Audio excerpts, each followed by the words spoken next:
So we just think again, we're sitting here to listen to these ideas, to take some tools, to help us develop our qualities, so we can be a better brothers.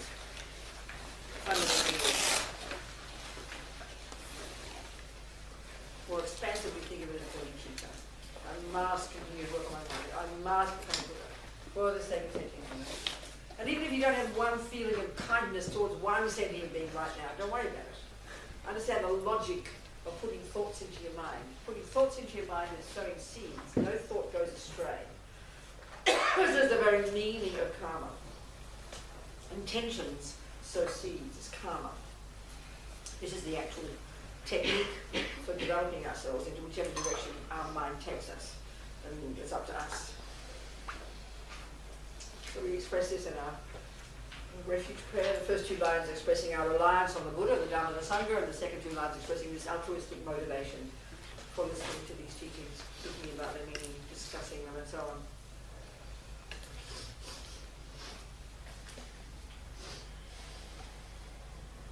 Sangye charam soke chonam la jancho badu dagni kyab suchi dagi chonyen gibe sonam ki drola penche sangye drupasho sangye charam soke chonam la jancho badu dagni kyab suchi dagi chonyen gibe sonam ki drola penche sangye drupasho Sangye charam soke chognam la jancho baru dagni kyab suchi dagi chonyen gipe sonam ki drola penche sangye drupasho.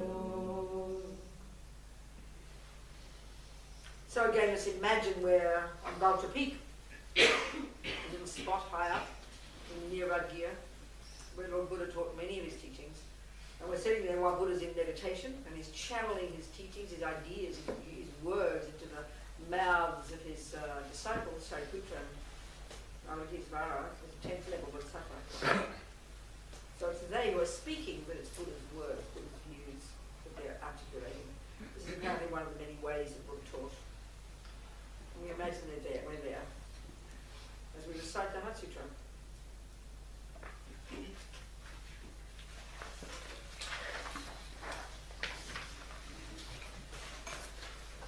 Page 5 in your notes.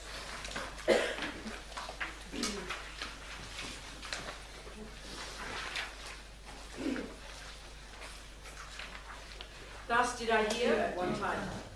The Bhagavan was dwelling on mass of Vulture's mountain in Rajagir, together with a great community of monks and a great community of bodhisattvas.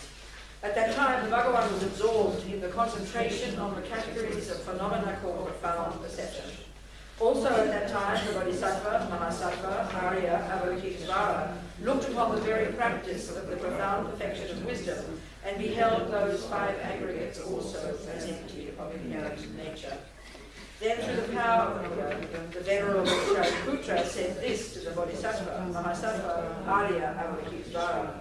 How should any lineage trained who wishes to practice the activity of the profound perfection of wisdom?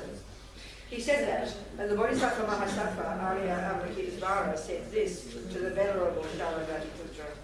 Shariputra, any son of the lineage or daughter of the lineage who wishes to practice the activity of the profound perfection of wisdom should look upon it like this, correctly and repeatedly, beholding those 5 aggregates also as empty of inherent nature. Form is empty. Emptiness is form. Emptiness is not other than form. Form is also not other than emptiness. In the same way, feeling, discrimination, compositional factors, and consciousness are empty. Shariputra, likewise, all phenomena are emptiness, without characteristic, unproduced, unceased, stainless, not without stain, not efficient, not fulfilled. Shariputra, therefore, in emptiness, there is no form, no feeling, no discrimination, no compositional factors, no consciousness. No eye, no ear, no nose, no tongue, no body, no mind. No visual form, no sound, no odor, no taste, no object of touch, and no phenomenon. There is no eye element and so on, up to and including no mind element and no mental consciousness element. There is no ignorance, no extinction of ignorance, and so on, up to and including no aging and death, and no extinction of aging and death. Similarly, there is no suffering, origination, cessation, and path. There is no exalted wisdom, no attainment, and also no non-attainment. Shariputra, therefore, because there is no attainment, bodhisattvas arrive and dwell in the perfection of wisdom, the mind without obscuration and without fear. Completely past beyond error, they reach the end point of nirvana. All the Buddhas who dwell in the three times also manifestly completely awaken to unsurpassable, perfect, complete enlightenment in reliance on the perfection of wisdom. Therefore, the mantra of the perfection of wisdom, the mantra of great knowledge, the unsurpassed mantra, the mantra equal to the unequal, the mantra that thoroughly pacifies all suffering, should be known as truth since it is not false. The mantra of the perfection of wisdom is declared, ta om gate gate parasangate bodhisattva. Shariputra, the bodhisattva, mahasattva, should train in the profound perfection of wisdom like that. Then the Bhagavan arose from that concentration and commended the Bodhisattva, Mahasattva, Arya, Avalokitesvara, saying, well said, son of the lineage, it is like that. It is like that. One should practice the profound perfection of wisdom, just as you have indicated, even the Tathagata authorities. The Bhagavan having thus spoken, the Venerable Shariputra, the Bodhisattva, Mahasattva, Arya, Avalokitesvara, those surrounding in their entirety along with the world of gods, humans, asuras, and Gandharvas, were overjoyed and highly praised that spoken by the Bhagavan.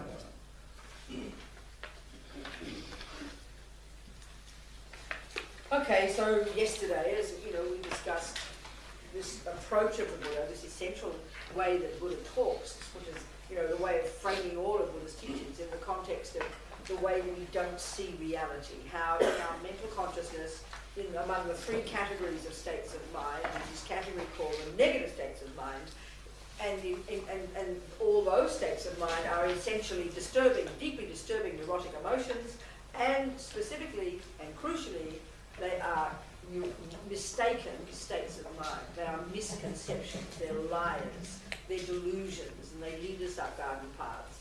So these are the cause of all suffering, of all sentient beings, period.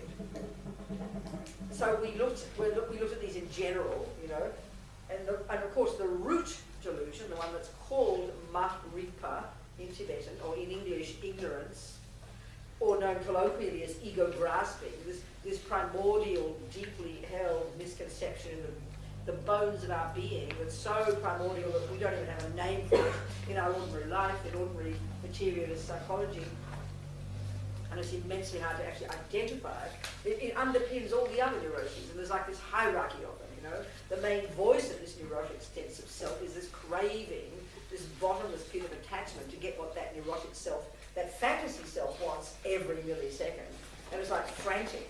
That's what drives every sentient being's life. And then the extent to which it doesn't get what it wants, which is 1,000 times a day, that's the arising of the bare bones state of mind called aversion, which at a gross, extreme, externalized level is known as anger, and an internalized level is known as depression, despair, hopelessness. And this is happening 1,000 times a day, and it's very subtle. And our trouble is we don't notice the workings of these two until kind of everything explodes, you know. And then the other variations of the neuroses, or these branches of the root delusion, like, you know, pride, jealousy, and so on and so forth. These things that we take so much for granted in our daily life, that we assume in ordinary models of the mind and as a natural part of a human being, for the Buddha are deep mental illnesses. But his miraculous, amazing finding is that we don't need them. They're adventitious. They're not at the core of our being. And all of Buddha's teachings, all the way up to emptiness, are methods of getting rid of it. Eventually, finally, uprooting the neurotic delusion, the biggest lie of all, and that's what the realization of emptiness is. So we discussed all this yesterday. Going here, going there. Read the Heart Sutra, tried to analyze what it's saying, you know. We tried to unpack the word emptiness and the way it's used, which is really crucial in order to understand what we're talking about. So that's what we did yesterday. And then we looked a bit at karma, which is the, you know, coming from intention. The very meaning of the word actually, karma, is intention.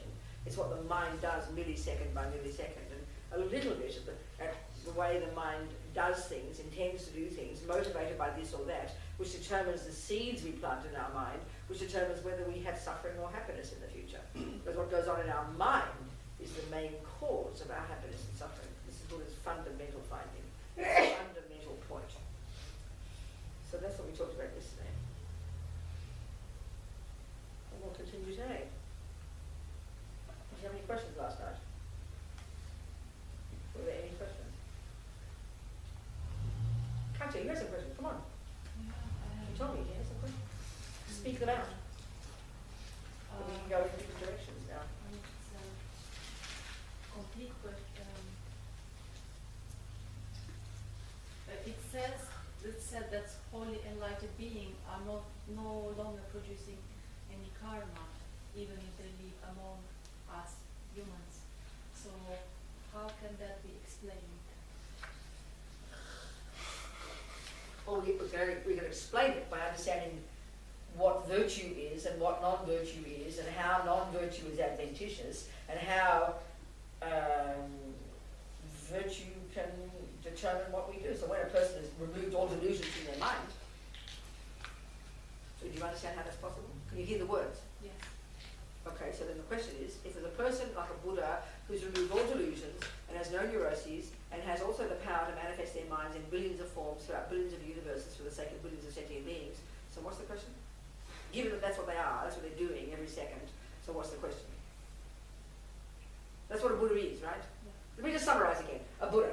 Yeah. Okay, let's just look. The word Buddha, the word Sangye in Tibetan, remember the syllables. In Tibetan, Sang implies the complete eradication of all neuroses. This is exactly Buddha's point. And then the other syllable, Gye, implies the complete development of all goodness. This is a Buddha. So, speaking it out, when there's a Buddha, their consciousness, which is not physical, now completely perfect and pure, that necessarily pervades the universe. Hear the words, please. There is nowhere a Buddha's mind does not exist. How could it be? Right now, our mind is stuck in this bag of bones here because we're completely full of delusion, where our minds are totally polluted. So we can't even, we talk about not remembering a past life, but we can't remember most of today, because that's just not the capability of conceptual state of mind, because our mind is coursing through a walking sewer. I mean, our poor mind is a real struggle, to function at all in this bag of bones we have. So when your mind is fully developed, it pervades the universe. Literally, it is wherever there is existence. There is no such thing, a place where a Buddha's mind isn't. Hear it. Because if your mind is not physical, how can it be confined by space or time or matter when it's fully purified? So that's one quality of a Buddha's mind. The second is it's literally omniscient. It sees that which exists without mistake. And this is a crucial point, as we talked yesterday. We looked at all the different synonyms for that which exists. The synonym for one of the many, the term existent, the definition of an existent is that which can be cognized by mind, okay? The definition of an existent. I'll wait until you get concentrated again, so you don't miss the definition. I'm waiting, you're distracted. He's going to bring somebody up. I know, well, people are distracted, so I'm not going to wait until we get focused here. I'm not going to waste my words. Our minds are badly distracted now. So, the mind of a Buddha naturally knows that which exists. And remember the word existent. The definition is that which can be cognized by mind. So minds have the potential to cognize that which exists. There's nothing left over. So a Buddha's mind knows that which exists. Third, it has infinite empathy and compassion for every single sentient being, because there's no longer the sense of a separate self, which is one of the major consequences of having this ego grasping. And then fourth, they have this effortless power. You could call it omnipotence, all powerful. Meaning, simply, they have the effortless ability to manifest that consciousness of theirs in, as I said, trillions of forms, throughout trillions of universes, for the sake of trillions of sentient beings, for as long as time exists. So that is a Buddha, okay? So what's your question about that person? No. Thank you. When you know what a Buddha is, and the answer to the question is answered. Do you understand? A Buddha has the capability of manifesting a universe right now. They have infinite capacity to do whatever is necessary.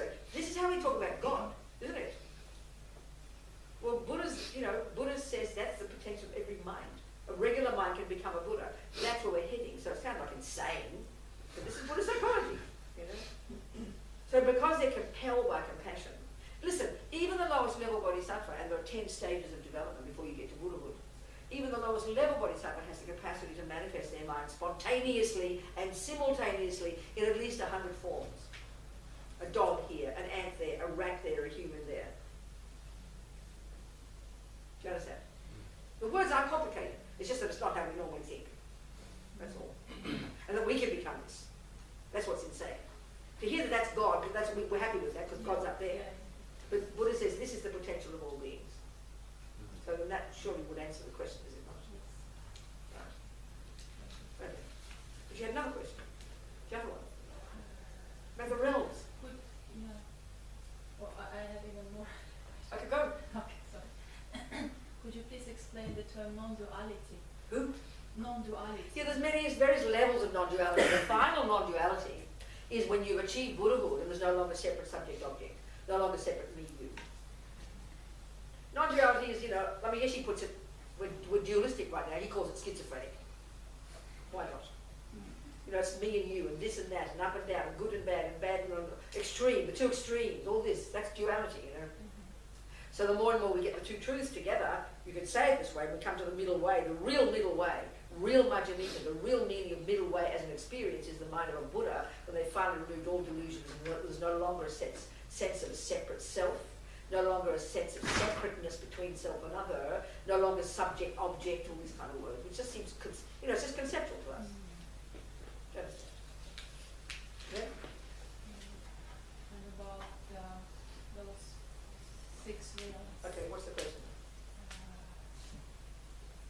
No, I don't really remember, but... What do you think the question is that you have? What's your question about the 6 it realms? was about perception. Perception in different... I had different beings see different things. Yes, Okay, depending sure. on the real. Yeah, absolutely. Okay. Has it do anything with the sense organs that they possess only, or is it something else? Okay. Okay. So what are the 6 realms, basically? Let's look at it. Okay, when we hear about Buddhist psychology, like the three categories of states of mind in the mental consciousness, sensory consciousness, how they function when you study the texts, we naturally assume we're talking human psychology. But first of all, keep remembering, Buddhist psychology refers to all sentient beings in the universe, all the rats, all the fish, all the dogs, all the animals, which is the only other type of being that we can see. Remember the word sentient being in Tibetan is Sen Chen, mind possessor. Mind possessor. So the Buddha would say there are trillions of mind possessors. You won't find an atom of anywhere in the universe where there aren't sentient beings. So meaning there are sentient beings in the water, in the clay, in the clock, in our gut. It's like a walking zoo, In the air. You won't find anywhere where there aren't sentient beings of one kind or another. So, okay. One interesting point, which is from the Vajrayana, is very helpful to understand. The view is, the Buddha's view in general about the universe, there's matter and it's made of the 4 elements. That's the medieval Christian teachings, isn't it? Although, even a few hundred years ago, all the medicos, they talk about the 4 elements, But this is the Buddhist view, and it hasn't changed in 2,500 years, and it's coming from the Hindus. The physical world is made of the 4 elements. And then you've got minds. And as far as the Buddha is concerned, both of these are beginningless, As His Holiness said one time in all these discussions with scientists, and they're talking about big bangs, he said, sure, big bang, no problem. Just not the first big bang, that's all. Because basically, if you think of this universe, if it's physical matter, it began being a subtle wind energy, which is an implosion from previous universes. But it's beginningless. There's no cause of it, There can't be, because whatever exists has to have a previous cause, so you can't have a first cause. So minds and matter are beginningless for the Buddha. Now what's fascinating in the Vajrayana, it describes, and this is the same model of Tibetan medical system, she's feeling the different channels in your body, or the subtle nervous system, through which courses this subtle wind energy, or prana. And then all these different wind energies in the 72,000 channels in our body are intimately and inextricably linked with our different states of mind. I mean, this is a very different way than we think, thinking of the brain, Consciousness courses through our entire body in these subtle nervous system linked to their own wind energies. So you've got gross consciousness, which is the conceptual and the gross sensory, linked inextricably, we can see, with this gross physical body. And a decent gross, having a good brain and a good working nervous system. Your gross consciousness functions on the basis of this. So when you stop breathing at the time of death, the gross consciousness ceases because the gross basis for it has ceased. And now you go to subtle consciousness. And then the subtle physical energy that your subtle consciousness is combined with is all this prana, the subtle energies, the kundalini, the components of the subtle physical energy, or subtle body as they call it. And that occurs every time we dream. So you can see when you dream, it's a very different sort of experience, isn't it? Your mind goes here and there and flies in the sky, and you think this, you go there. There's no usual sense of space and time that we have in our human form, is there? Do you understand? That's subtle consciousness. That's called subtle consciousness. And that's exactly the same when you die and you leave the body and you go into the intermediate state. It's exactly like that. It's like a dream state, much more intense. And then anyway, when gross consciousness ceases, it goes to subtle consciousness. And then as you go through the death process, and it occurs every time you go to sleep, you get to very subtle consciousness, or clear light consciousness, which is the subtlest level of your conscious being, beyond which it can't be subtler. Everything deconstructs down to this very subtle consciousness. And the gross level of you, the physical, deconstructs down to very subtle wind energy. And these two are inextricably linked. It's just the way the universe is, Buddha says. All minds, in other words, all the trillions of minds in the universe, all have their own set of the four elements. It's just the way it is. No one made it this way, but it's the observation of the great beings, So when we understand this intellectually, it's really helpful to begin to understand how we all experience things karmically in different ways, which I'm getting to answer your question about the realms of existence. So, okay, as we know, Buddha asserts different realms of existence. Well, just think of them as psychological states, because Buddha is psychology. He didn't use that word then. He didn't speak Greek, did he? But he's a psychologist. Don't think he's not. That's his expertise. Buddha's all about the mind. He's only about the mind. Everything comes from the mind. Everything is created by the mind. There's no question. This is how Buddha's talking. This is amazing, outrageous, wonderful presentation of the universe, Well, I'm a fan, Okay, it's crazy. So, the trillions of sentient beings, keep remembering this, trillions. And every millisecond of every one of them at this very moment is experiencing the fruits of their own past actions. Intentional actions, starting with intention, motivated by a delusion or a virtue, and then impelling verbal and physical action that leaves seeds in that mind, that programs that mind, that then ripens in the future, that brings that mind's experiences. So, when you die, in our case, when we died, at the time of our past death, not more than a few weeks before we zapped into our mummy's present mother's human consciousness, as we talked briefly yesterday, a very powerful, virtuous karmic seed from much practice, probably, as Lama Zopa says, in the context of keeping vows of morality in a spiritual path, that was triggered, that became the cause of our mind finding its way to go to our mummy's human womb. Already it was programmed even before you stopped breathing, which then triggered the other billions of other karmic seeds that would then ripen in the three other ways that your karma ripens, as we described. All your experiences, how people see you and treat you, all the other sentient beings you meet. The third one is all your tendencies. And the fourth one is the environmental results. Every sentient being in the universe has these four. So, a human, we got a human birth, so then we have experiences. That means we have mummies and daddies and siblings and nuns at school who teach us, and rapists who rape us down the road, and people who steal from us and lie to us, people who adore us, people who give us money. We have all these kinds of experiences, don't we, in our lives. That's called experiences similar to the cause. Now, look at a rat. Does it not have the same? But it got a rat body. So what's the cause of that? Heavy negative karma. At the time of its past death, and it could have been a human, like you or me, negative karma ripened, killing karma, let's say, that then caused the rat karma to ripen, which would have caused it to go into the rat mummy's womb, and then it triggered all the other types of karma, its tendencies, all the experiences it has at the hands of others, in particular because we know lots of rats live in cities with human beings. So we know that rat is a particular object of disgust, isn't it, of a group called human beings. So rat has got a very heavy, we can see, a rat has a very heavy type of experience similar to the cause. Whoever sees it freaks out, wants to smash it to pieces immediately. Can you only imagine the actions it must have done to have that kind of birth? You see my point here? That's the experience of a rat. It's got teeth that are so strong they're like iron. Apparently rats love sex. So you can look at its personality. It's got intense attachment to sex. It's got intense attachment to you know, whatever it's got. So look at a rat and you'll see the manifestation of psychology. It's a living being with its own mind, acting out its delusions. I mean, just look at a rat's behaviour. It's hardly rocket science to look what its mind's doing. And indeed you can see what it's experiencing.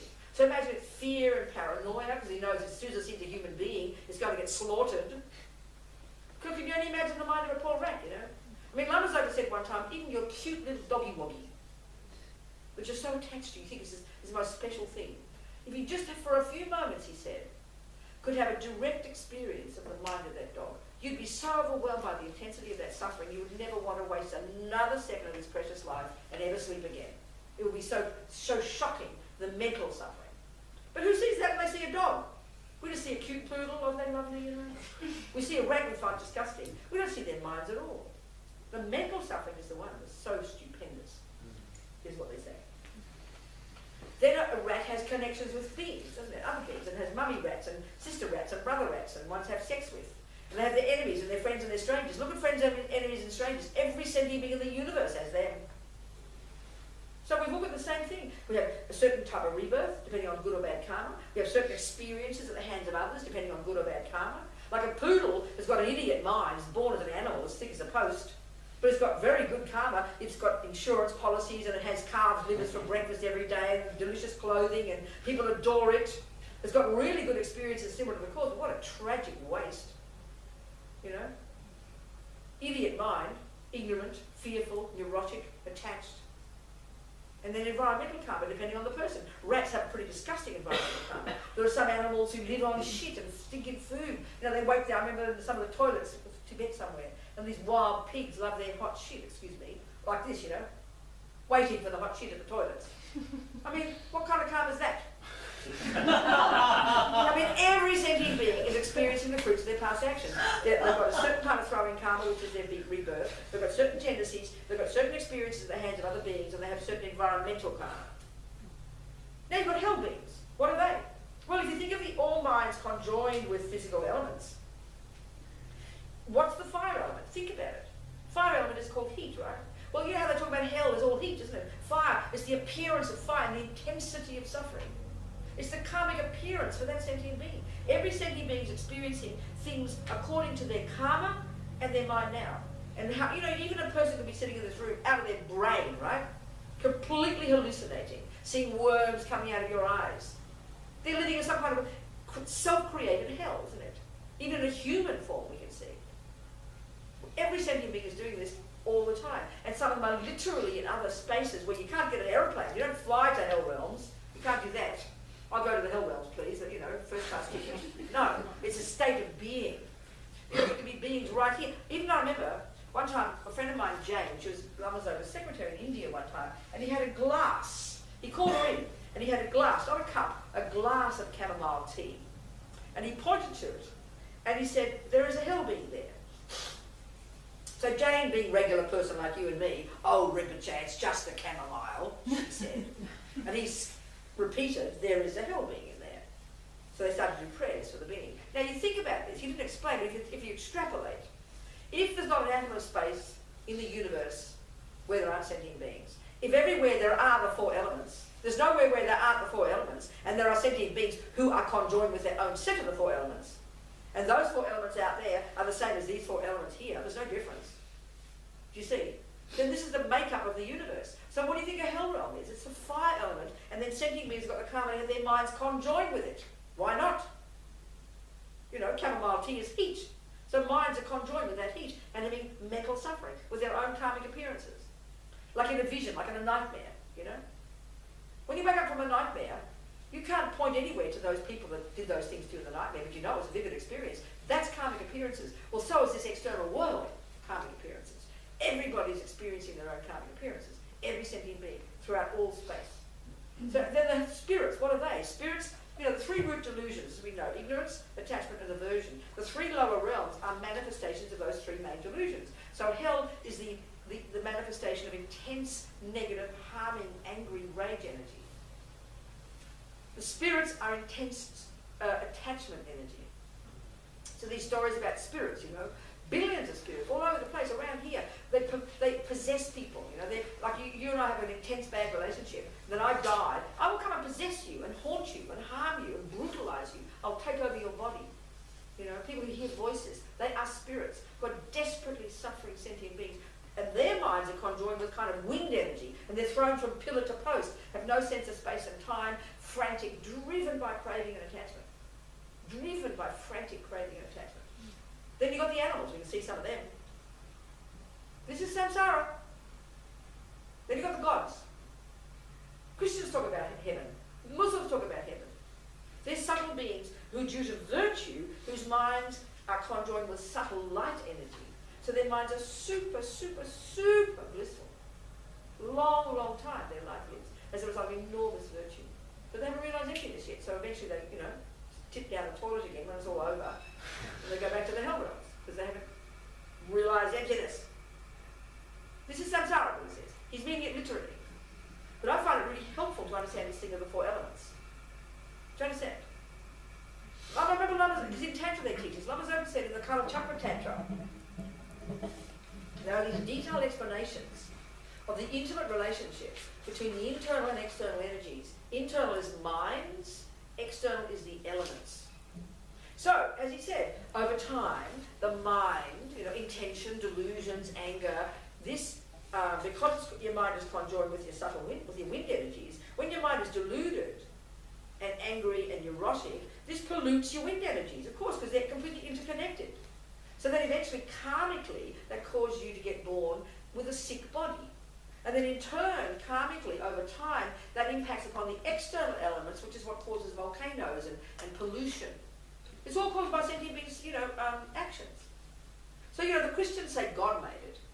The materialists are still trying to find out where it comes from. And Buddha says it's elements, the universe is made of elements. No one made them up, they're just there. And elements of every single mind. So whatever minds do causes the kind of body we get, causes whether it's fire, hell being, spirit, God, or human or animal, and then it impacts and causes us to have an external physical world. These elements have no power from their own side. They are looking like this due to the virtue and non-virtue of humans. So if you live in a stinking, rotten, stinking place, or a paranoid, or a smelly place, or a polluted place, or a beautiful, peaceful place, a clean place, a dirty place, a hell place, an air place, it's all the elements. All appearing according to our karma. We create a lot. So without understanding karma, this, and without understanding emptiness, there's no way you can comprehend this. You know? So the more we understand emptiness, and interdependence of karma is one of the crucial logics to prove emptiness, that nothing has an inherent nature, and that everything comes from minds, and minds, because of the connection between the elements, minds impact upon the elements and create the universe, literally, over eons of time. We can work out Buddha's view, you know. Oh, you've got to admit it's interesting. Different view. So every sentient being, as Robina puts it, everybody is having their own, whatever appears to us in life is our own karmic appearance. So, you know, like our tendency, as soon as you, let's say, see a person and they smell, let's say, oh, you think, well, that's a smelly person. But the best way to think of it is, that's your karmic appearance. Right that second, due to your negative karma, your particular karma from the past that created the cause for you to have like stinking smell in front of you. Two people fighting. How dare they fight, you think? Well, you created the cause to see violence. If you think this way, this is the most powerful way to apply the teaching of emptiness. That everything you see out of karma, that everything you see and hear and smell and taste and touch, you create the cause to see it, hear it, smell it, and taste it, and touch it. It is that thing out there, those two people are fighting, that's their trip. But the fact that you see it, that's some karma of yours. And this is the most powerful way to own everything in our life. Every time we see beauty, you know, we just see it out there as being beautiful. Oh, isn't it wonderful? Oh, aren't we lucky? You know, Sweden's so clean and nice. And it's right, relatively, some countries are like pigsties. Duty or virtue. Don't just think, oh, aren't you lucky because you pay your taxes. No, you practice virtue. You get born in a place where every day people sweep the floor and it's all nice and clean. That's the result of your virtue. Never forget it. That's what seeing it out there from its own side. Oh, aren't I lucky? I'm born in Sweden. No, you're not lucky. You work really hard at morality. If the food you eat is really nourishing, you know, that's because you have got non-killing karma. Killing karma causes the food to be polluted. The four ways karma ripens. You know, killing, for example, one action. Killing, if it ripens as a throwing karma, you're born in the lower realms. If it ripens as a tendency, you continue to kill. If it ripens as an experience, you get killed, you die young, or you're sick and weak. And if it ripens environmentally, there's all these four, then the food is polluted, the air is polluted, the water is polluted, the peanuts will kill you, nothing nourishes you, everything's stinky. Every action, virtuous and non-virtuous, can have any of these four results. So if we use this as our technical explanation of the universe, then everything you see and hear and taste and touch and smell, you have a basis for interpreting it. But if you just think, oh, karma, what's that mean? Well, I don't know, cause and effect. Then how can you interpret? It's like if you just say, yeah, mathematics. What's that? Oh, I don't know, you add things up. Then how can you ever use mathematics? How can you ever do any sums? You can't. You have to know the nuts and bolts. Then you've got a tool to interpret your life. That's the first level of practicing Dharma. You did it. It's yours, baby. And that's exercising emptiness.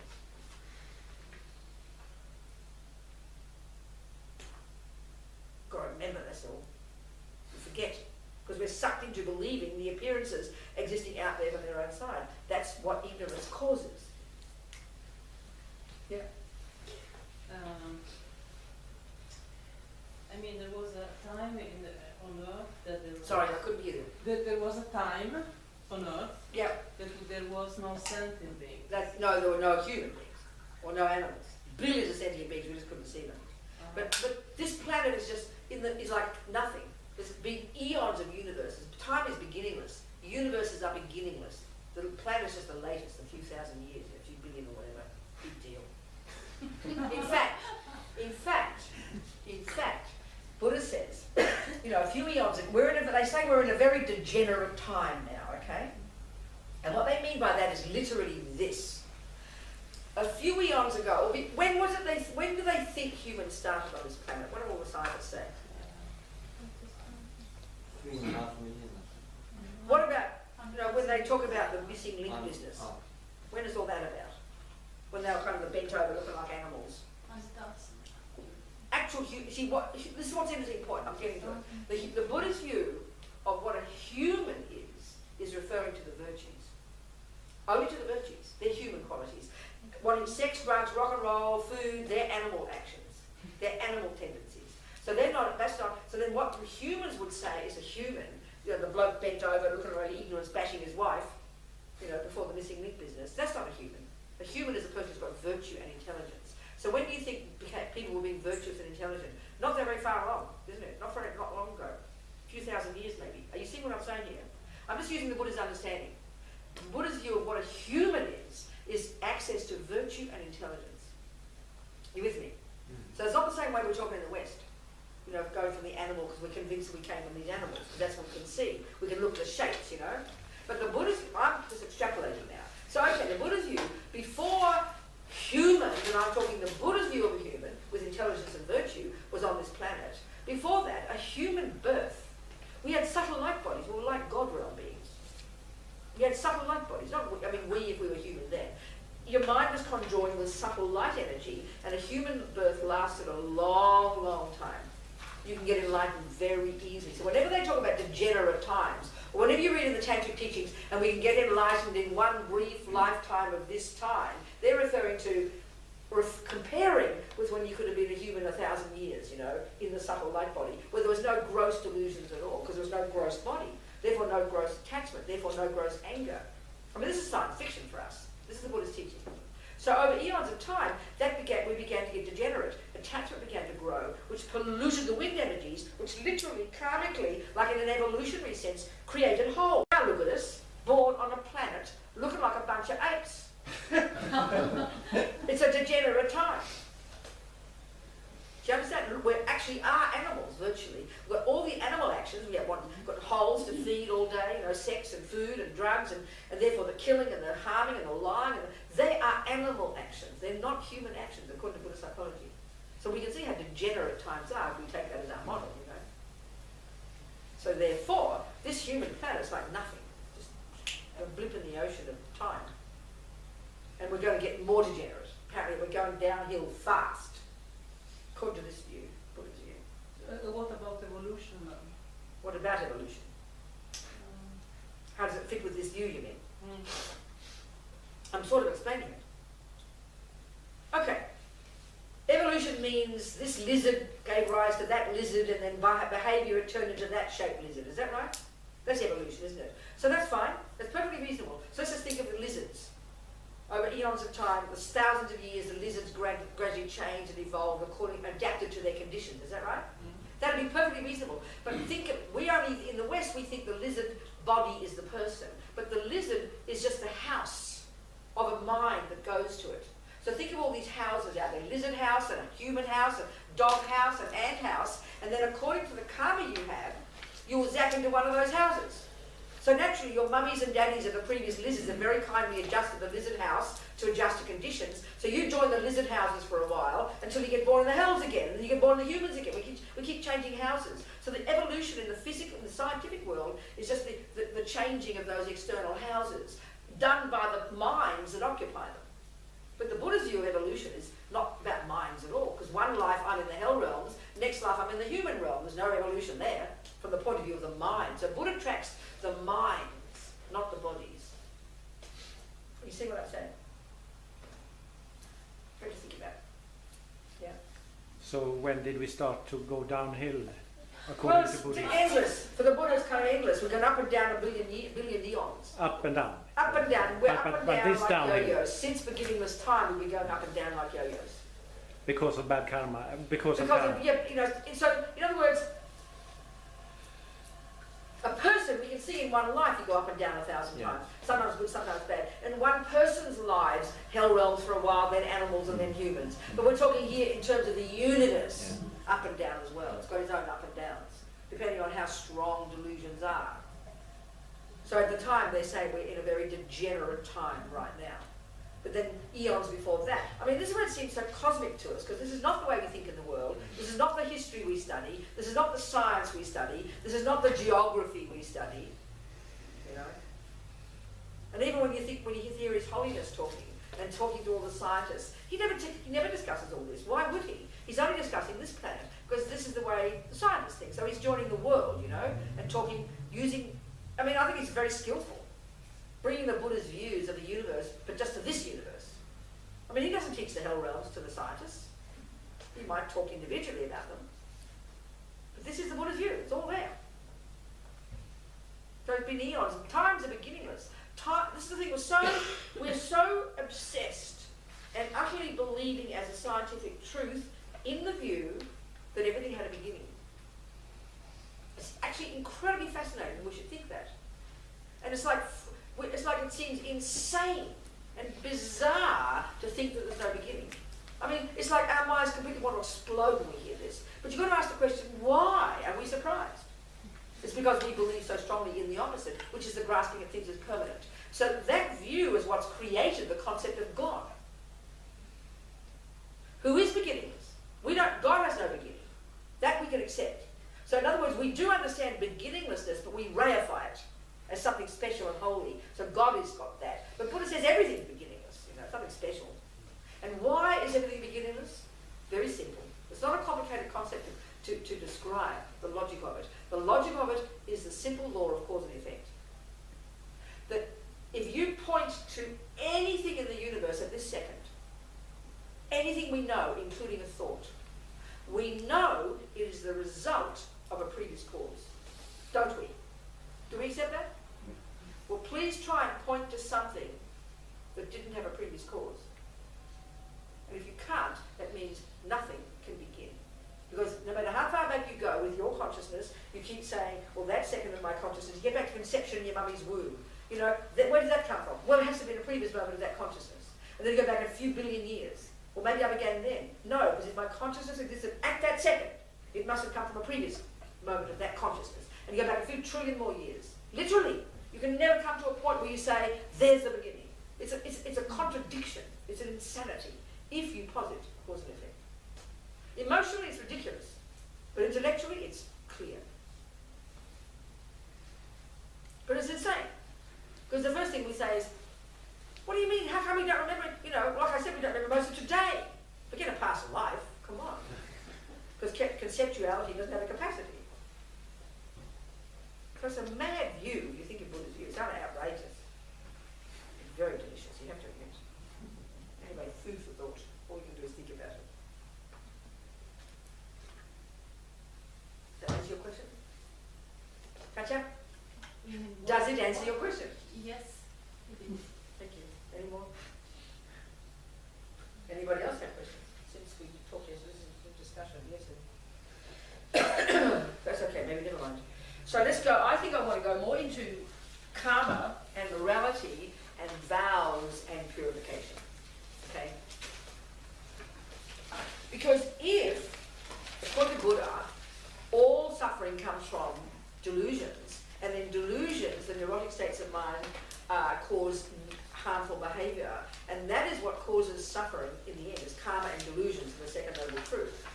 Then if we all know that we don't want more suffering, we do want happiness, then obviously the first thing to think of is, well, I better stop doing deluded things. Kind of obvious. So that means junior school, understanding the law of karma, understanding what morality is, and understanding how to practice it really well, and understanding how to purify the karma we've already created. This is all the first level of practice, already fantastic. Then you can get to high school and start learning meditation, because that's more advanced, and then you really become a Buddhist, where you start to become your own therapist by now getting to the root of the problem, which is the delusions. So you start to get rid of the suffering, you know, but you've got to control your body, speech, and your body and speech first. So let's look at that. We touched a bit on yesterday. Okay. So the very first level of practice for the Buddha, you know, he exhorts us to don't harm sentient beings. We discussed this yesterday. And that's again a crucial thing to understand. So we ask the question, let's do it again. What is an action of immorality? What is a sin, as the Christians would say? Well, for the Christians, very clear. It's what God said you shouldn't do. By definition, as my Jesuit priest friend told me. It's super clear. By definition, a sin is doing what God said you shouldn't do. Now, if you look at that view of morality, like I said, that's the dualistic view of morality we have in the world. You know, you break a law. You do what the judge says you shouldn't. You do what the police say you shouldn't. You do what mummy said you shouldn't.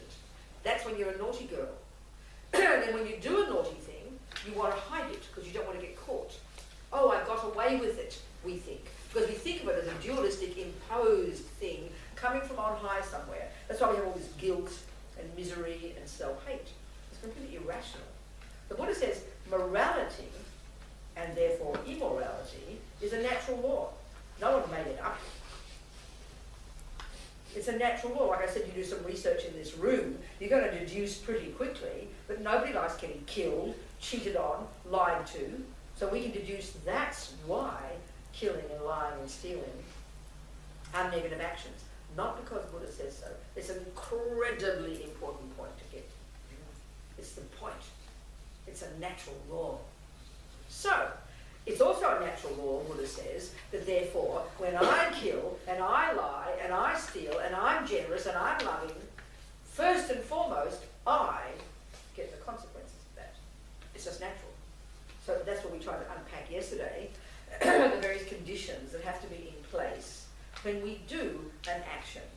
Like I said, a complete action of killing that mouse. There's the object called the mouse. There's the intention to kill it, the motivation that propels it. You do the action, the mouse dies. That's a complete action. The same with an action of generosity. The person is there, Nicholas is there. He, you know, I intend to give him some money. I give him some money, he receives it. That's a complete action of generosity. And the crucial piece, as we talked, that motivates it, the crucial piece that determines whether my action of generosity creates virtuous karma in my mind, the piece that determines that is not my giving Nicholas money. It's my reason for giving Nicholas money, my motivation, my pure motivation to help him. But if he's rich and I want his dollars, and I'm kind to him and give him money in the hope he'll give me his money, that's almost, you could say, not a virtuous action. In just the same way that killing a mouse, which we can deduce is a negative action. Remember, a negative action is one that harms another. A virtuous action is one that benefits another in general. But when Nicholas does the killing of that mouse, remember yesterday, with compassion, you could argue there's no negative karma. So killing is itself in general a negative action because it harms others. Virtuous actions like generosity and things are virtuous because they help others. That's the determining factor. But when a person does them, it's the motivation for doing it that causes it to be for you negative or positive. This is the huge point to understand. That's the main piece. And that's why most killing is negative. Because most people want to harm others. The anger is there, you know, or the attachment, like the fishing, you know. So, that's the very basic level. So Buddha's view, Buddha starts and says, back off and don't kill, you know, the first 7 things. Don't kill, don't cheat on partners, and don't steal. 3 things of your body motivated by attachment and anger, isn't it? Control your body. Back off, don't harm sentient beings. Then the 4 of the speech, which is probably the ones we do most. Lie, just gossip, idle blah blah, just vomiting out the mouth, whatever you feel. Couldn't care less when the person wants to hear it. And then the other 2, maybe not so much people, you know, maybe harsh speech. That's very common in some places. You know, you're in a prison, all you hear is harsh speech all day. Abuse, non-stop abuse from each other and the guards, everybody. You're never stopping. Harsh speech. Some people live their lives only hearing really abusive speech. But the other one we all love to do, we don't even think of it as bad in our culture. Talking bad things about people behind their backs. This is the cause of incredible disharmony. Look at the suffering in the world and next lives, schisms in organisations, divorces, break up in communities. This is caused by bad-mouthing people behind their backs, you know. So heavy. So in the very first level, Buddha exhorts us not to do it. In your bodhisattva vows, you've got a bodhisattva vow, and even in your tantric vows, you've got one. So it's super important. So we look at the suffering, you know, like, you know, there's one of the groups that broke away from the Gelugpas the last few years ago, the New Kadamba tradition, you know. That's due to past negative karma. Even when I was at that centre, that Lama, Geshe Kosang Gyatso, was one of my lamas, in fact, even though he's gone against His Holiness, gone against Lama Zopa, gone against Lama Geshe, took their centre, but he's one of my lamas. I took initiation from him, so, you know, I keep a pure mind. Back 35 years ago, he took Lama Geshe's centre. So Lama Geshe said to us, Lama Zopa said to us at that time, I'll never forget it. He said, this is the result of breaking your 3rd root tantric vow, speaking the faults, is how Lama Zopa said it, speaking the faults of your Vajra brothers and sisters. So this massive schism in this Dharma centre, it was like a war zone, it was like the worst experience of my life. He said, it's the result of breaking our 3rd root tantric vow in past lives. Why do you think the 2 karmapas? Excuse me. Disharmony of sentient beings. We've got 2 people. We created the cause of disharmony. To have 2 people saying that they're both the karmapa. Talk about suffering. You know, the schism of the Gelugpas, you know, the schism where you turn now. Dharma centers splitting up. People criticising each other. People going against their lamas. It's depressing. It's bad mouthing. It's speech karma. Heavy duty. And it's the thing we do most. We can't wait to get home from the office to badmouth that dreadful colleague to the husband. We can't wait to talk to that sister to badmouth that sister. We feel safe to be with people who agree that person's a creep, got blur, you know. And it's the cause of incredible suffering. I think it's one of our worst ones as humans. The suffering it causes. So there's 7. Then the last 3 that Buddha exhorts us to do, this is my way of putting it, it's just the beginning of controlling our mind. We don't really go deeply into looking into the mind until we start to get meditation and learn the Buddha's model of the mind and really become your own therapist. But this very first level, entry level practice in Buddhism is control your body and speech. Back off and leave sentient beings alone, please. I mean, the world would be a blissful place if nobody harmed each other. You think about it. It's miraculous, you know. If the world behaved nicely, think about it. It's the body and speech that do the harm. So at least at the first level, you try to control your body and speech. Of course, you're using your mind to control your body and speech. But you don't work on your mind directly. You're working on the controlling, the harnessing the energy of your behaviour first. This is incredible. then you've got a chance to start to open your mind now. But if you try to sit down and meditate, if you spend your day bad-mouthing people, your mind's completely stirred up, full of anger, depression, you stir up the junk all the time. How could you ever possibly meditate? Impossible. Impossible. I always use, lately, my example of me and my sisters, my siblings. I've got 6 sisters and a brother, 5 sisters and a brother. And we're all very close in age, you know. So, naturally, very close in age, as kids, we'd fight like cats and dogs, naturally, you know, but a very strong bond between us. So as we got older, you go your separate ways, and we're all very different, of course, you know. So naturally, you come home together at Christmas and you fight. What families do, isn't it? Whatever you do in Sweden at Christmas, isn't it? When you get together, the intensity and the emotions, and the kids and the nieces and nephews, and you say one small word, and people drink a bit too much, and boom, fights, you know. Then all the pain, we all know that, the pain, when you talk to each other and you take sides, and then families split apart. I mean, it's like a nightmare, you know, because of speech. We're not going around raping each other, speech. So over the years, I'm not trying to make my family sound too holy, they don't even like Buddhism, for example. I've been a Buddhist for 38 years, right? I think I can count on one hand the questions they've asked me about Buddhism. I don't care. They don't want to know, I won't ask them. I don't need to talk about it. So we talk about the football, we talk about the weather. They're all political, they're all good people, moral, kind, good human beings, you know. So we've really, over the years, now we've got older especially, between all of us, you know, we've made this effort. We never talk about things we disagree with together, so we don't ever fight. And we never talk about each other behind our backs. We really do this. And even if you start to say something, I might say to Jan or Polly something, Jan will look at me, and then we be silent.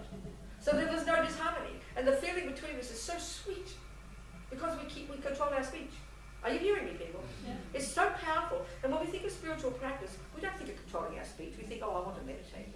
Forget it. If your mind is peaceful, because you control your body and speech, and that's the first level of practice, so don't underestimate it. And that's where vows come in. Now, Buddha is a big fan of vows. He goes on about vows. As we know, one of his basket of teachings is the Vinaya. And they've developed this incredible power over the centuries, this thing of vows. They even say that vows are, you take on, you have this subtle physical form. They call vows a subtle form that is visible to clairvoyance. A person living in pure vows. There's something really stupendous about it. This is one of the fundamentals of Buddhism. In fact, you know, for example, as you know, Buddha, Dharma, Sangha. Well, the Sangha, the relative Sangha, is actually, for the Buddha, according to the Vinaya, the presence in any one place of 4 fully ordained people. That's the criterion of the existence of the Dharma in one place. 4 people living in the fullness of the vows of either fully ordained nun or monk. And I remember at the time, the one point some naughty king in Tibet was killing off all the Sangha. And they must have had it running out of the amount of monks. They never had full ordination in Tibet, but the full ordination for monks, they must have been running out of because you need 10 for an ordination, so they must have been running out of monks. So they snuck over the border from China, one of the Chinese monks, so they could have their quota, so they could continue to have the Sangha living, because it's the criterion of living Dharma. And he must have worn blue, because this thing we have here is in gratitude to that monk, That's what I do. So the one of vows is incredible. So you've got different sets of vows in Buddhism, as you all know. 3 sets of vows, 3 levels, according to the level of teachings.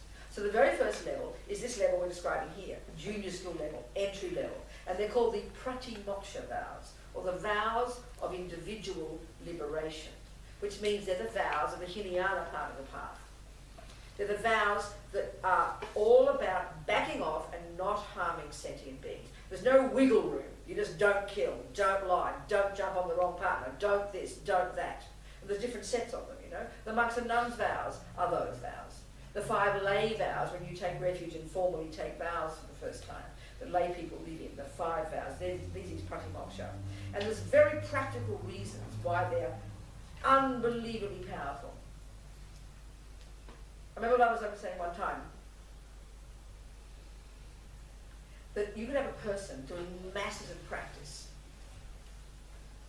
but not formally taking it on their knee in front of a person whom they're seeing as the Buddha, because you need to take it formally in front of somebody to kind of plug into this oral lineage, this power source going right back in an unbroken chain of beings right back to the Buddha. Then you have another person who's merely keeping their vow not to kill, but not doing much else, Rinpoche said, because of the power of vows, and I'll explain it, the second person is creating infinite more merit and purifying their mind infinitely more than the first one. In other words, I mean, like Rinpoche said, the karma we must have created, the virtuous, the morality karma we must have created, just to get this general human life that we have got, including the good conditions, including our wish to practice the spiritual path, including our good tendencies, including our reasonable situation, the whole package, the whole deal. He says, just being a good person is not enough.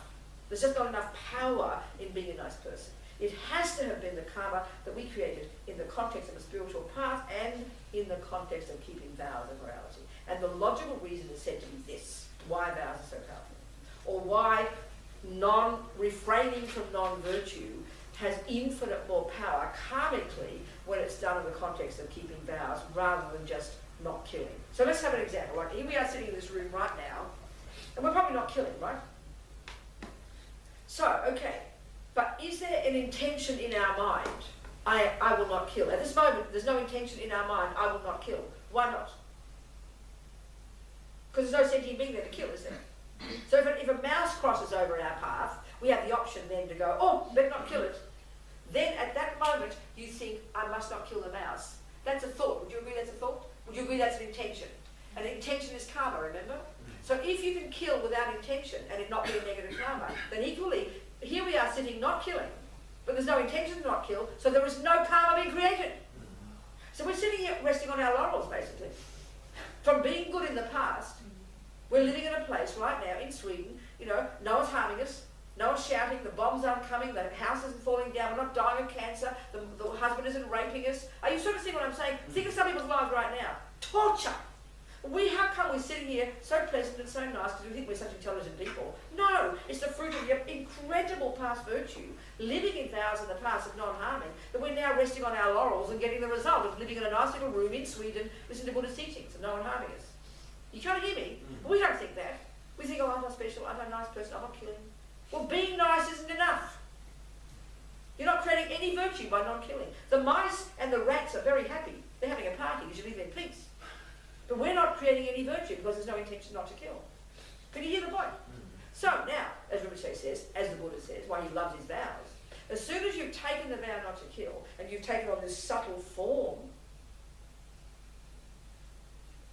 and you keep it purely every day, and you particularly, and there's a second thing we'll talk about, you purify every day, you strengthen that vow. 24 hours a day, you're ticking over virtue, and you're putting atomic bombs and purifying your mind. So it's the most skillful way to live your life. Go take vows, sit back, put your feet up, eat popcorn, and relax and watch television. And you are creating infinite more merit than a person sitting there watching their breath 8 hours a day and trying to be a good person. Because of the power of vows is so stupendous. This is just the Buddha's teaching, okay? Well, I'm a fan of vows. I want cheap and easy ways to create merit. Thank you. So I'm Are you hearing my point? This is Buddha's teaching, all right? But we forget this sometimes. And why? Just there. Why? Analyse, try and why. It's sort of logical that it's more powerful. They say that equally, if you've got, you might kill occasionally. It's obvious that if you are a fisherman and you've chosen to be a fisherman, you define yourself as a fisherman, you see yourself in terms of being a fisherman. It's sort of like you've taken a vow to kill, isn't it? So it's obviously more powerful than if you occasionally kill, isn't it? Because you even define yourself in terms of being a killer of fish. So it's obviously more potent, isn't it? The way you define yourself. Therefore your killing has much more power. Same here. So you think about, yourself, people might have a relationship and you go and formalize it. It's called getting married. But whatever, you sit in front of witnesses, you look at each other, you make up little words, and you vow to each other, don't you?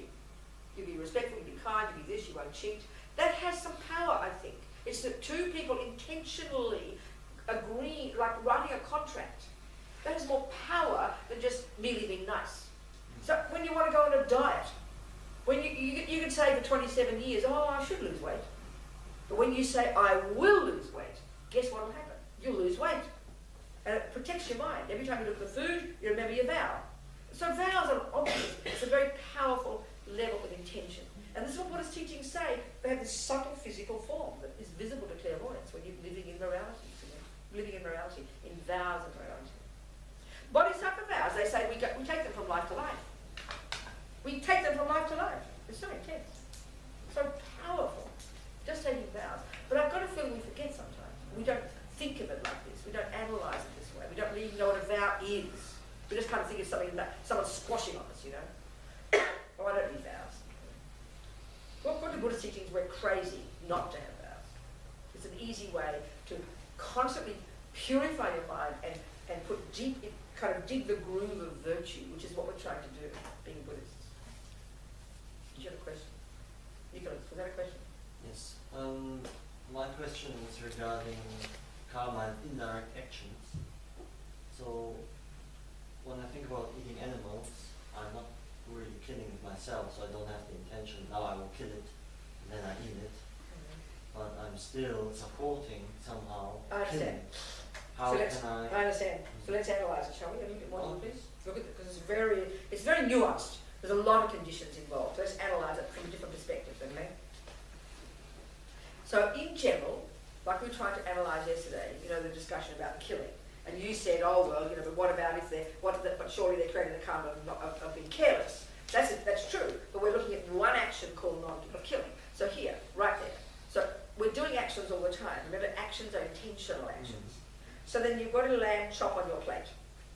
Can you eat lamb chops in Sweden? Mm-hmm. You're the lamb, and you know very well it was the rib of a little lamb gambling in, you know, New Zealand 6 months ago. You know that because you're intelligent.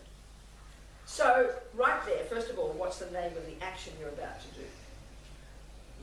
Eat. It's called eating. It's not called killing, is it? Now, right there, if you go, oh, I'm so glad those people killed those lambs in New Zealand, then right there you have the karma of killing. Right there. Just that thought, rejoicing in the killing. That instant. Just right straight away, right there. But if you don't, if you go, you know, let's say there's a million scenarios. Well, one scenario is, you know, you have compassion, you try not to harm sentient beings, and you go to your grandma's and she serves you a lamb chop, or whatever you serve in Sweden. So you've been kind to your grandma. Thank you, I'll eat the lamb chop, you know. But you didn't want to harm sentient beings. You don't want to be involved in eating meat, let's say. So then you do a little mantra and you blow on the lamb chop. And Lama Zopa says a bone that's 1,000 years old, because of the power of mantra and the connection between the mind, whatever it is, and that lamb and that bone, the consciousness will get the benefit. So then it's actually virtue you created. You're kind to your grandma, your auntie, you bless the lamb chop, you created virtue. There's no negativity there. It's insane to think there's negativity. It's demented to think there's negativity. Now another scenario, let's say your grandma killed the lamb just for you. That gets a bit dangerous. That's kind of heavy. That's heavy. You know, it would be quite poor grandma. That would be really heavy. You go to a Thai restaurant and there's the fish, and you order the fish. That's heavy. That's negative karma for you, of killing, and the poor person got to kill it for you. So that's heavy duty. That's heavy duty, you know. I mean, you just keep looking at every scenario is different. Now, the other thing is, I think it's important to remember this, and it seems a bit disappointing to us, because many people, when we're vegetarian, we tend to think, oh, I'm vegetarian because I don't want to harm sentient beings. So we kind of then think our being a vegetarian stops harming sentient beings. Well, I'm sorry, it's just not true. It's complete nonsense to think that you're saving lives. You know, you don't order that fish, but someone else will. The poor fish still dies. So in other words, in many situations, being vegetarian, the main beneficiary is you, which don't underestimate. It's fantastic. Best to be vegetarian, because we want to create compassion. We don't want to be involved in negativity, so we try to protect ourselves. So it is best. But what also I find interesting, this is my own comment, we never go on about people wearing leather shoes. We sometimes, because we've got so much attachment for food, there's a lot of emotion around vegetarianism, but no one goes on about wearing leather shoes. And then another point, we'll often say, and you indicated, okay, it's not wrong to say everything we do, there's some ripple effect. We are connected to everything we do, there's some karma connected. But in general, the further away you are from an action, the weaker the karma. Inevitable, it's inevitable. So we will say, well, I ordered the lamb chop and someone else killed it, so I'm supporting them, you're saying. But you're not supporting them if you don't in your mind support them. You know, you say, you know, you've got to pay your taxes. Do you pay your taxes in Sweden? Yeah. Do you pay for wars and things? No. I think you have a choice, don't you? No. Let's just, in some countries you've got to pay your taxes and they're used for the war. Well, if you don't want your taxes to be used for that, but you don't have a choice, you're not supporting the war. Don't be ridiculous. It's only if your mind is happy that your dollars are used for your mind is what creates karma. Sometimes you don't have a choice.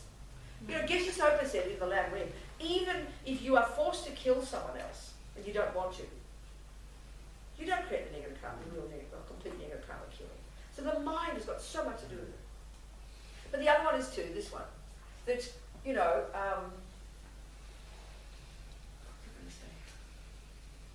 because of the global industries these days, and certainly in the you know the killing, the killing, the fishing, the whatever industries, it's so sophisticated. It's like I think the tipping point for the number of lambs not to be ordered, for the lambs stop killing it's a very high number. But nevertheless, we don't ever factor in the fact that one of the crucial causes for lambs to keep going to slaughter is the karma of the sentient beings who got born lambs to get slaughtered. Secondly, the karma of the people who have the job as a slaughterman. Now the fact is, let's say you stop eating lamb chops, then the sentient beings will just get born as fish, and the slaughterers will become fishermen. Because as long as those karmas don't change, you can stop ordering meat, and anyway, my feeling is I'll just have a glut of meat in the fridge. So there's more than merely ordering that's the factor that determines. In a small village, yes. You know, a goat won't get killed if there's no demand for the goat. But it's more subtle than that. So what I'm getting at is this. The main reason to not want to eat meat is your benefits, compassion. But don't think necessarily you're stopping killing. And look at all the creatures who die, who are slaughtered, and little bodies cut in half when you eat carrots. I'm not saying a carrot is a sentient being, but all the creatures who grown, the creatures who are smashed up in the earth. There's sentient being, Buddha says, just existing, you harm sentient beings. So the very least we can do is have a pure intention not to harm. Best, be vegetarian, but have, as my friend says, wear vegetarian shoes as well, but we never think about that. And the other one is, often we think the point, well, if you eat meat, you're supporting, you're as bad as the fishermen. Well, no one ever, I've never heard of anybody who wants to go and arrest the people who work in the gun factory that's used to kill people. Oh, they're just responsible too. No one says that, but it's the same logic. Do you see what I'm saying? But because it's food, we get a bit emotional about eating, So we've got to be intelligent. I tell you for my reason, I'm vegetarian because I'm so attached to meat. I want a meal, I want a plate of meat, please. Forget the fruit. I like meat, but it's best for me to be vegetarian for that very reason. For my own karma, for my own safety. You understand what I'm saying? There's many things to think about. And like I said yesterday, my friend, the monk, whose family were the richest butcher family in Australia, he became a monk at the same time as me. And Lama Yeshe, when he became a monk, Lama Yeshe said to him, never you touch meat. He didn't kill anything, but he's benefited from the death of millions of beings. So every situation is different. We've got to know our own mind in a certain situation. Yeah, I understand. Does that make sense, people? You got a question? Yeah. But it's so sophisticated these days, the animal industries. Yes, that's true. And it's very hard to see who's responsible. If you have an industry in Sweden who kills 3 million pigs a year, and no one does it because they like to kill pigs, but we do it and we sanction it when we buy our ham. That's right. Every day. But it's true. Who's responsible? Where does the karma? This is where responsibility. If we talk about general pig industry, it's too hard to pin it down. That's why I can only talk about it from the individual point of view. So certain individuals, due to past karma, get the job to slaughter pigs. They go down the jobs, slaughter pigs. They don't think of it. But the karma drives them to that job. The pigs, due to past karma, the slaughtermen get born as pigs. So this industry built up. And the people make the money out of it, so they get the best machines. And they're not thinking of being mean. They're probably really kind to their wives, the people who have the orderly, who run the pig killing business. This is how karma is. Karma dulls our mind and doesn't see what's going on. And then because we're attached to food, which is our animal karma, to like flesh, it's animal karma, We're completely animal karma. Due to past habit of being animals, we have this tendency to like eating flesh. I like eating flesh, I can see it like pig's blood. What do you call it? Bloody pudding in Sweden? We call it black pudding. It's more polite. Bloody pudding is so correct. I love bloody pudding. I love livers and kidneys. It must be my pig karma. So I've got to be real careful not to eat meat, because my attachment to it. So the whole thing is attachment, past karma all the people, past karma the pigs, past karma the slaughtermen, past karma the, the people. So therefore all we can do is try and be responsible for ourselves first and stop ordering it. But don't hold your breath, think the pig industry will stop. See, another story, interestingly, I read recently, in Maine, in the States, where they have lobsters, okay, that all of a sudden, one lobster season, all of a sudden, no one knew why, 3 times more lobsters popped up in the ocean. So it made a complete mess of the lobster industry. It brought the prices right down. The fishermen are freaking out. And the Maine government had to spend millions of dollars on marketing so more people could buy more lobsters. There was no more demand, but lobsters suddenly got born. Karma, No one sort of demanded more lobsters. Or no one suddenly stopped buying lobsters. But one condition changed, and all of a sudden, more lobsters popped up. So it's not just the demand. But that's why individually we've got to be responsible and make our own choices. And of course, if we can stop an industry, if we can stop harming, wonderful people out there trying to help sentient beings and helping animals and stopping suffering, it's fantastic. But don't hold your breath, that's all. Like stopping war, fantastic. Keep trying, nothing wrong, that's compassion, it's amazing. But there's more than just that will stop wars, stop killing, stop this. There's got to be all the sentient beings involved in it have to stop. And you can't mandate that, Do you understand? Yeah. Does that make sense? Yeah, perfectly sense. We got to start with ourselves. That's it. With everything. And then if you do eat meat, at least please remember to say a mantra. That's what Ramzota says, because of the power of mantra. And you blow on it, and the consciousness will get the benefit, at least some benefit, So you go to the fish market, go around blowing on the meat. Blow the mantras. Benefit the fish at least. Okay, so it's, vows. You got any questions about vows? Does it make sense? Yes. Yes. No? What about when you break them and you... Okay, very good. Let's look. And when you're lazy about the purification? No, darling. Okay, so let's first of all, we're looking at the first level of practice, which is refraining from harming. Refraining from harming. Intentional refraining from harming. And then we're looking at the much more powerful way to practice this, which is the first level of morality. It's called the morality of restraint. Fundamental, ground level, junior school level, foundation level. It's impossible to look at your mind until you've done this. And it's impossible to have compassion for sentient beings and practice bodhicitta without this foundation. So, we're looking at basic level, don't do. Then we're looking at adding to it the vows. It's the 5 lay vows, all the nuns' vows. The nuns' vows. Excuse me. So then, there's very particular ways, the various conditions have to be in place when you break a vow.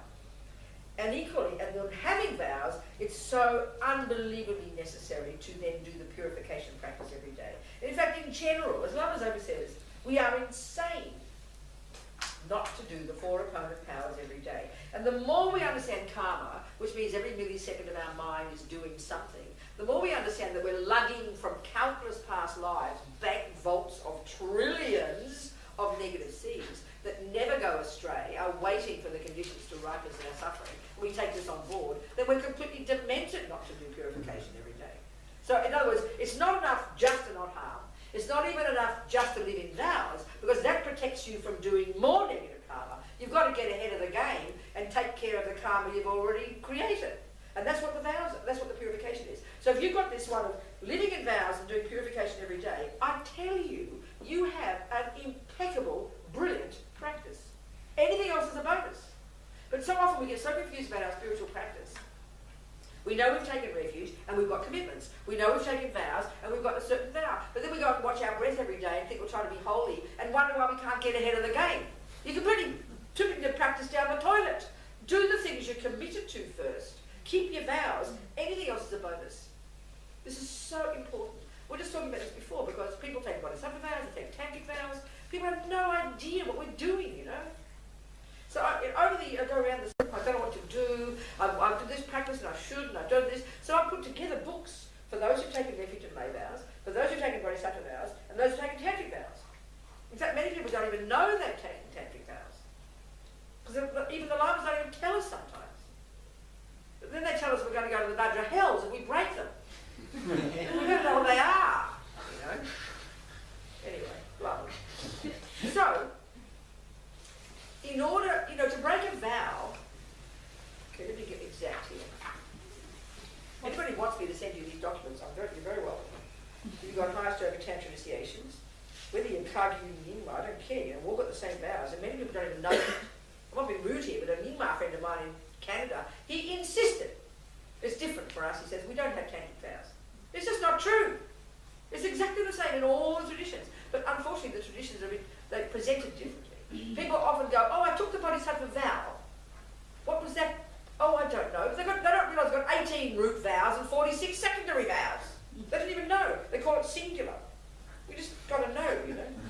I mean, I'm talking about myself here. For years, I had no idea what I was doing. Slowly, after 38 years, I'm starting to see the very first point they tell you that vows are important. I'm kind of getting it, you know. It's taken me 38 years. Okay. Where are we? I want to find a particular document.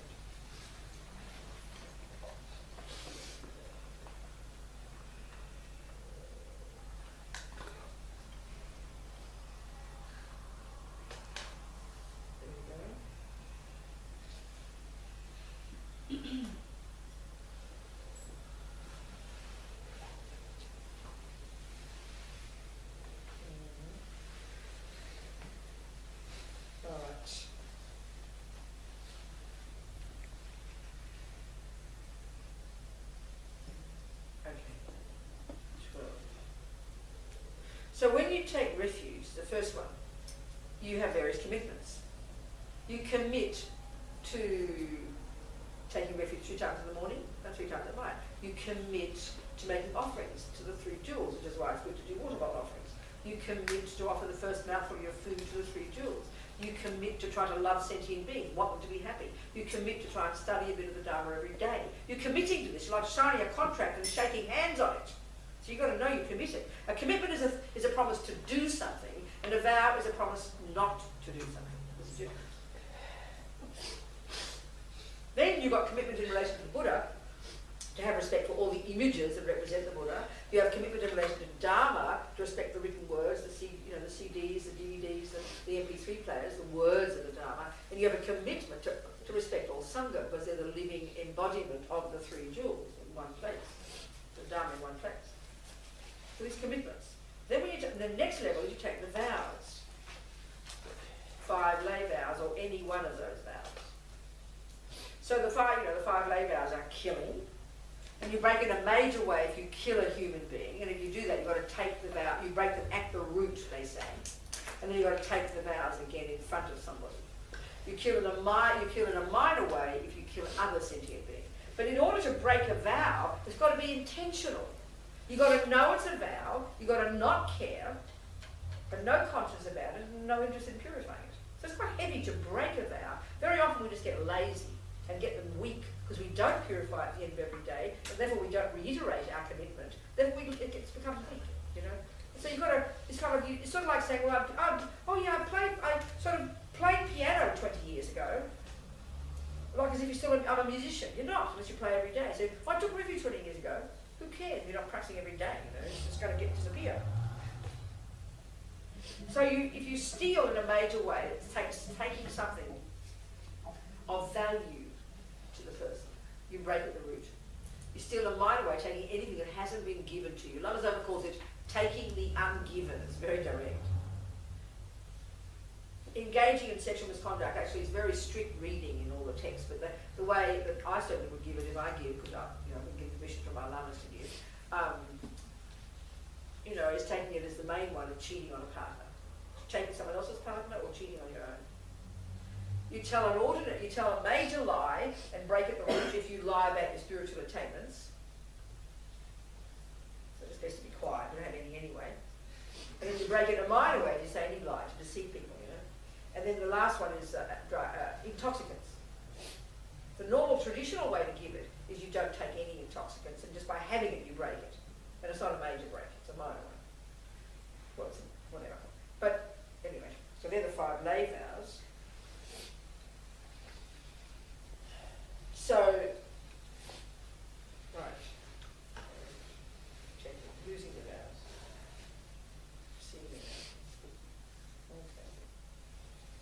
But yeah, but you've got to, there's got to be the intention, knowing it's a vow, intending to do it, kind of not caring about it, no conscience, and no interest in purifying it, or no interest in, so that's a full break, and the more you leave it, the stronger it gets. But you can break it and then quickly try to purify it, because the sooner you pull out the seed, the quicker it won't grow, because karma is very dynamic. That's why we use the analogy of seeds and fruits. The second you have a thought, already it's multiplying.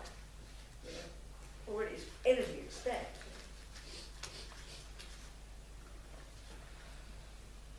So then, and I'll talk about purification in a second. Then you've got your bodhisattva vows, which you take when you take any initiation at all, Kriya, Tantra, anything. You absolutely will take bodhisattva vows, which implies, even if you've not taken formally the lay vows or taken refuge, it's it's implied there, it's implicit. So if you've taken bodhisattva vows, it means you've got refuge commitments, and it means you've got lay vows. You can't avoid it, it's part of it. You can't possibly take bodhisattva vows unless you have lay vows. Impossible, or monks and nuns vows. In other words, pratimoksha is the basis upon which you then develop the bodhisattva. And the bodhisattva vows, as I said, the 18 root vows, and then 46 secondary. And all the 46 secondary vows are very wonderful. They're all taught in the context of the 6 perfections of the bodhisattva. And the point about the bodhisattva vows is that they're all about behavior. All vows are by definition about behavior, body and speech, not about the mind. But the lay vows are like the pratimoksha. There's no wiggle room at all. You just don't kill, don't lie, don't cheat. But the bodhisattva vows are based upon motivation. And the other thing about the bodhisattva vows, they're to help you help others, which includes helping you help others create merit. So in other words, there's a vow, for example, in relation to generosity in the 46 secondary vows, that we've, let's say, Katya offers me something, like a piece of toast, or a piece of chocolate. Let's say I don't like chocolate. Well, naturally, our first answer would be, no thanks, I don't like chocolate. Wouldn't it be? Normal. Well, that's completely self-centered. I just prevented her from creating merit, so I just broke a bodhisattva vow. Because the point is to be conscious enough to help other people create the merit of generosity. So I'd say, thank you, Katya, and I'd leave it there. And I'd give it to Nicholas or something. We're not used to thinking this way. We just do everything for our own self-centered reasons. So the bodhisattva vows that help us think of others, They're very interesting when you look at them. And the other point about the bodhisattva vows is, you don't break the bodhisattva vow just by saying no. I might have a really pure reason to say no, in which case I don't break the vow. So your motivation is the crucial piece. And there's a commentary in here, I've got in this document if people want it, by Alex Berzin. You know Alex Berzin. He's very clear, very, very clear. And each of the vows he lists exactly. You do it with this, or this motivation. So it really demands you start to know your mind more. With the lay vows, you just protect your body and speech and don't kill. Don't speak bad words. But the bodhisattva vows, you've got to be more conscious, more aware of others, and more conscious of your mind, because of various motivations. So you've got to be aware of why you do something, why you say something. You start to become much more conscious. That's why they're so marvelous, And the tantric vows, as Lama Yeshe says, they're highly technical. They're all about, they're all too advanced for most of us. They're the most advanced. And you can't take tantric vows unless you've got bodhisattva vows. And you can't take bodhisattva vows unless you have the pratimoksha vows. This is 3 levels of vows, as they call them. So before we go into the purification practice, are there any questions about any of that? Just a brief discussion about that. Take bodhisattva vows from life to life. Pretty amazing. Any questions about anything? Yes, go. Back. What does it mean when you say take bodhisattva vows from life to life? I don't understand. They continue on in your mind stream. Okay. Yeah, they continue. And what do you mean by that tantric vows are technical? Or did I hear? Yeah, no, I said that. Yeah, they're all about morality still, but many of them are just technical. Like some of the vows are about. Anyway, this is what Lama Yeshe said. But they're all about behaviour. Don't do this and don't do that. Vows are not do this and don't do that. So obviously, the first level of vows, don't do this and don't do that, are to protect you from harming others for your sake. Bodhisattva vows are to protect you from, to help you help others. And the tantric vows are also based upon that. They're all really, when you read the tantric vows, a lot of they just sound like more bodhisattva vows. because they're totally based on bodhicitta. But a lot of them are certain behaviour type things in relation to, but they're usually often speaking to the highest yogis as well, who've got control over their subtle energies and everything, you know. So, what was your question? What about intoxicants? What about them? What does it mean? Something that makes you completely lose all control of your senses. So it's Like not- alcohol or not marijuana or enough, heroin or cocaine or something like that. Yeah, well you lose all control of your senses. That's the point. So not a glass of wine, Yeah, that's an intoxicant, yeah. but you don't lose yourself. But that is an intoxicant.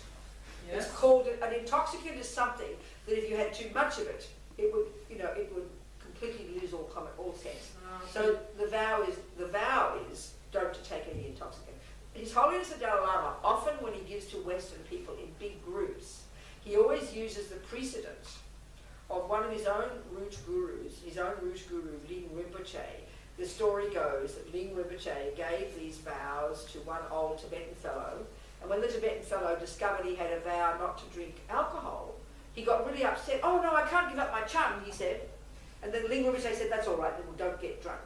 So His Holiness often uses that as his precedent for giving to Western people and say, if you don't want to not have an intoxicant, at least don't get drunk. So people make that choice. But the way I've always given it is don't take intoxicant. And then people can decide to take or not take it. They all have this hilariously funny story about, they always talk about alcohol, from which many problems arise, they say. And this particular story shows it, but it's also showing how naughty ladies are, because it's our fault, you see. Like a nice Catholic, isn't it? It was if Nicholas got excited by looking at me, it was my sin. Did you know that? Were you Catholic, any of you? All Christians are the same. It was girls' fault, you know. Very intense, isn't it? So this is proving it's girls' fault. It's very funny, this story. So there's this monk had to visit this woman. And this woman, don't ask me why, she sounds like a wacko, you know. She asked him to either have sex with her, kill a goat, or drink the alcohol. Now, why he just didn't say, see you later, lady, I'm leaving. I don't know why he didn't. He's so idiotic. He's trying to make her happy. So he thought the best is to have the alcohol. Well, then he proceeded to have sex with her and kill the goat as well. It's really very funny. I mean, it's not funny, but it's funny. Anyway, so they're the lay vows, and then they've got the bodhisattva vows. We didn't discuss any of those really in tantric. So let's look at now purification. So the taking of a vow is the way to help you get ahead of the game and not create more negative karma, because they protect your mind 24 hours a day, and just by keeping your vows and living in your vows, you're ticking over virtue all the time. How marvellous. But you've also got to, like I said, purify the karmic seeds from countless lives, Buddha would say, that we're carrying around in our mind stream. We've got to purify them, or weaken them at least, before they right as our suffering. Which makes sense, you know, if we take the view of karma. So the purification practice, you know, again, I'm a big fan of this one, you know, the way it's taught in different ways, but you can see the 4 main steps are there, and it's come from way back in the sutras, you know, it's like ancient. But it's got 4 steps, and this is the order that I like to talk in. Different times, different order. And it's good in English, so that I like to think of the 4 R's. Regret. Excuse me. This will be in the PDF that I said I'd send Katja that people want. You're very welcome to just email Katja, she'll send it to you. The teachings about emptiness, dependent arising, what we've been talking about so far. Excuse me. So, the 4 R's. Regret, reliance, the remedy, and resolve. So the Lamas always like to use the analogy of if you've taken poison, and it's a really good one. It's very logical and reasonable, you know. So if you've taken poison, if someone says, my God, Robina, there's poison in your dinner, it's obvious the first response will be, oh my God, what an idiot. That's called regret. Meaning, what a fool that I ate poison. You know why? Because I don't want the suffering. That's the exact psychological meaning of regret. Now, this is, always quote this, one time His Holiness was asked the difference between this regret and what we call guilt. And it was so simple how he answered, so perfect. He said, guilt, you look in the past And you go, oh, I did this, and I did that, and I did this, and I did that, and then you go, and I'm a bad person. We're familiar, aren't we? And ego, because of ego grasping, we run to this one automatically. Because guilt is internalized anger. There's not a fraction of difference between you did this, and you did that, and you did this, and you did that, and you're a bad person. That's called anger. Well, guilt is just you turn it against yourself. It's so obvious, but we don't think of it this way. And we assume it's logical deduction. Because I did this, I must be a bad person. Because Nicholas left me for a younger version, he must be all totally a bad person. We can see it's an extreme deduction. It's insane. It's not valid. It's not true. We exaggerate. All delusions exaggerate. So, as His Holiness said, regret or remorse, whatever words, make sense. This first part's the same. You look in the past and you say, I did this, and I did that, and then I did this. But then you say, what can I do about it? That's what changes it. And we've got to practice that. It doesn't come naturally. We instinctively run to the guilt. It's very deep instinct. And it takes a lot of hard work to consciously hear it and to argue with it. It's crucial. So when you understand, again, it gets right back to the two different views about morality. If, I want to make my mummy happy, and I want to be a good girl, and I want to be praised by mummy, of course I want to do the good things, but I want her to see me do the good things. I want to be praised by her. But if I do a naughty thing, I don't want her to see it, do I? I want to get away with it. Or then I feel guilty if mummy tells me off. So that guilt is based upon this dualistic view of morality being imposed by somebody. Whereas this attitude is like if you've eaten poison. You don't go, oh, I ate poison, oh, what a bad person, and sit there feeling guilty. What an idiot. Of course you don't. Of course you don't. You know perfectly well that eating poison will cause you suffering. And this, oh my God, what a fool. And then you'll say straight away, where's the doctor? Quick, give me the antidote. So that's the second one. But regret has to be, you regret it, and you've got to cultivate this. We don't think it naturally. It's got to come. You've got to speak the words out to yourself. So what you do is you sit down at the end of the day, and you think of your ordinary daily life. You badmouth your husband, talk about the next door neighbour, scream at the dog, curse the driver. Simple things, The things that we build up in the day that we feel exhausted about. You think of these things, of body in your speech, the things you've done to harm sentient beings. And you just say, I regret this. Because you've got to spell it out. Because I don't want the suffering. And what's the suffering? The suffering results of doing anything harmful is it'll happen to you. You'll keep doing it. If it's really heavy, it'll be lower realms. And it'll be environmental result. That's why you've got to know the understanding of karma. Because if you think it through, do I like people lying to me? Well, I know I don't. So of course I'm going to regret lying. Would I like to be killed? No, thank you. So I'm going to regret killing. So you've got to spell it out. Don't just go, oh, I regret killing someone, a bad person. We get holy about it, This is very practical psychology. But it implies knowing at least some of the nuts and bolts of karma. Otherwise it's just intellectual rubbish. You've got to be sincere about it, which means you've got to know the words. As Buddha says, every millisecond, whatever I think and do and say, first and foremost, naturally brings consequences to me. This we get when it comes to food. No one has to tell us. We are brilliant at understanding what food is good for us and bad for us. So immediately we know some food will cause us suffering. We won't take it. It's just common sense. This is the attitude towards karma. But it takes time because we tend to think of it as punishment. So, regret. So of course if you've got vows, you anyway, even if you're not in today, I regret ever having broken my vows, ever killing, since beginning this time. I mean, we've been in billions of lives, Buddha says. We've been animals countless times, and that's where we've done most of the harm to sentient beings. Animals can't, leave humans for dead. I'm sorry, we don't like to think this. We think humans are naughty, and we think poor animals can't help it. But we've done the worst harm as animals. We rip each other's flesh out every day. We rape each other. We destroy. We kill. Unbelievable, because of their ignorance and their fear, Living in complete panic and paranoia and self-grasping. Doing monstrous harm to each other day and night. We've done this countless times. We're lugging those seeds around with us. So we have to regret. So you go, I regret any killing since beginning this time I've ever done to sentient being because I don't want the suffering. And you do the same with your vows. You just say it. killing, lying, stealing, whatever. Because I don't want the suffering. This is what renunciation is. It's this recognition that I'm sick of suffering and I know what causes it, my rubbish. It brings it home to ourselves. It makes us accountable. So then we think, well, who can I turn to? Quick, where's the doctor? And this is refuge. It was two parts. Reliance. It's two parts. The first part's refuge. So the meaning of refuge, again, is very specific. So going to a doctor demands two things, doesn't it? You've got to know that you need the doctor's medicine.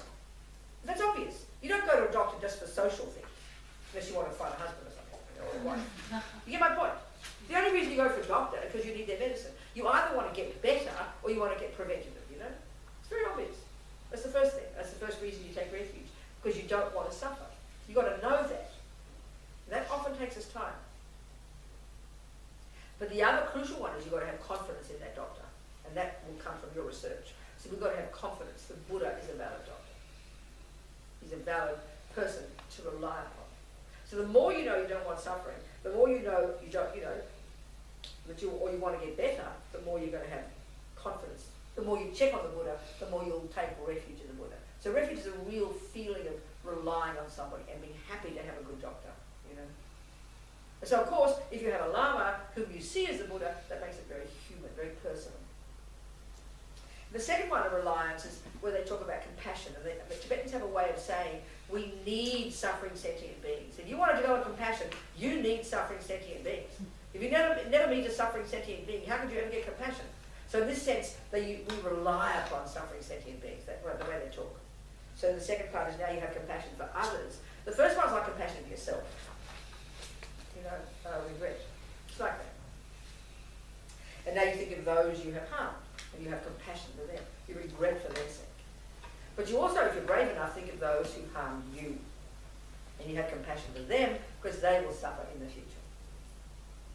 So then you do the third one, which is you take the medicine, the remedy. And of course all the Lamas would praise as one of the best medicines in the medicine cabinet is the practice of Vajrasattva.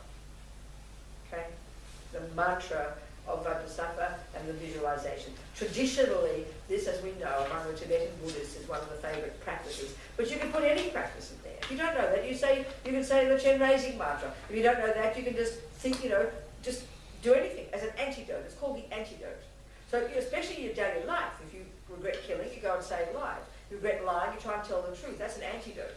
But this particular practice of Vajrasattva, the visualization of the mantra, or any mantra for that sake, because it's related to the Buddha, is said to be very powerful, a very potent medicine. It's the remedy, the antidote. And the fourth one, as one Lama says, Pamokkha Rinpoche, it's the most important.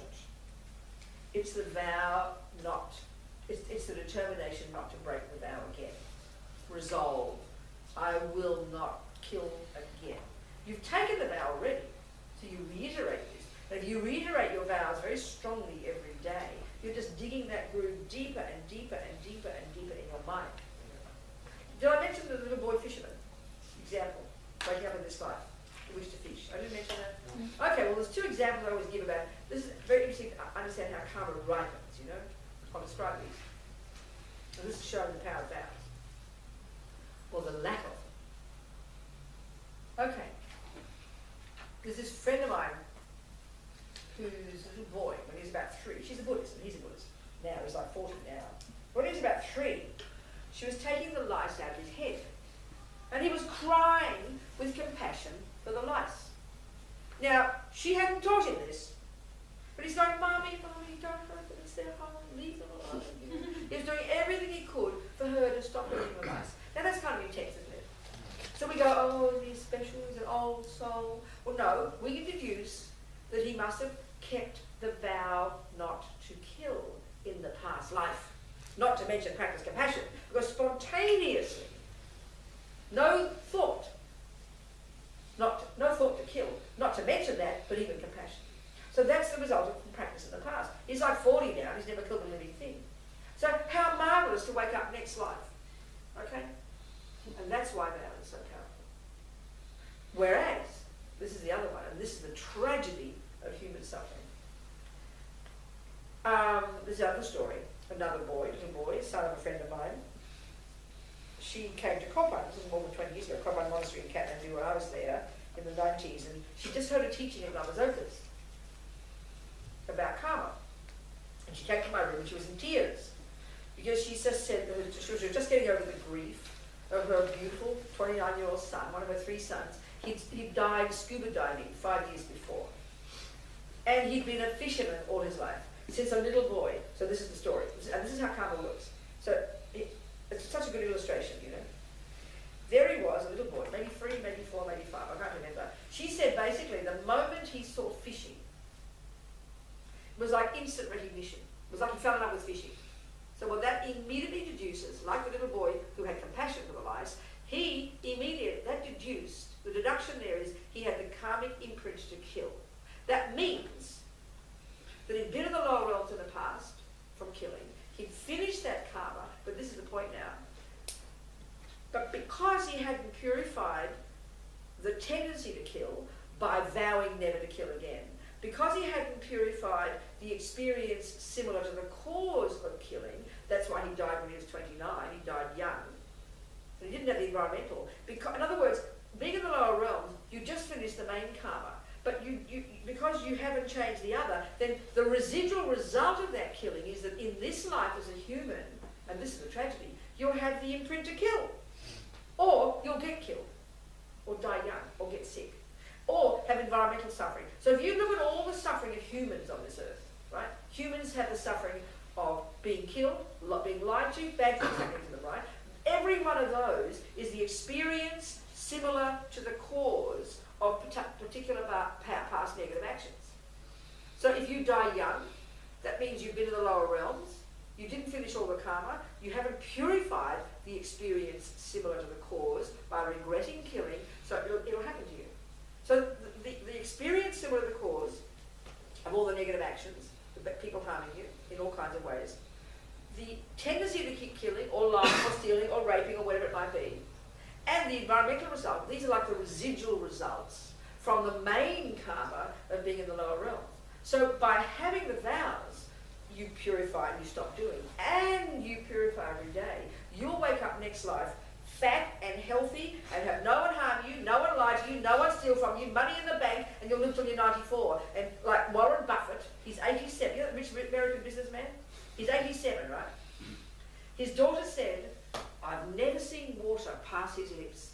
And apparently he's famous for, he eats his cheeseburgers, ice cream, and Coca-Cola. And he's as fit as a fiddle, as we say in English. So that proves that he's had vows of no killing in the past. This life he might kill straight to the lower realms again. But as a result of non-killing, he's fat and healthy in this life. So this is when we understand this. And you look at the poor suffering human world. That's why, and this is really depressing to us, 99% of most humans on this planet right now, when they die, straight to the lower realms. Look at most humans. They kill something, right? Christians say that that God made creatures for our benefit. Excuse me, with respect. That they're God's creatures, and He made them for us to kill and eat. So most humans kill something. Look at the humans that get killed, slaughtered, sick, ill, lied to, stolen from, tortured, abused, raped, murdered. Guess why? From doing this kind of thing in the past, been in the lower realms, finished the main result, but didn't finish the residual result. So it's like a nightmare that just keeps going. This is why you've got to purify. I mean, this is just Buddha's view. What I'm going to tell you is Buddha's view, okay? And I'm trying to be a Buddhist, so I've got to take it seriously. So when you vow not to kill every day, that means this life it might be a struggle, but next life you'll be like the little boy and the lice. No thought not to kill. You don't have to stop the child from killing. There's not an infinite, tiny imprint to kill. You won't get killed. The food will nourish you. You won't die young. If you vow never to lie, no one will ever lie to you, cheat you, deceive you. You won't have a tendency to lie. If you don't steal, and you vow not to steal, you'll always have money in the bank, you always have what you need, no one will ever steal from you, you'll always get jobs and credit. If you don't kill, you won't stop, you'll never kill again. If you vow not to kill, you won't get killed, you won't die young, and food will make you nourished like Warren Buffett, hamburgers and Coca-Cola and ice cream, 87, fit as a fiddle.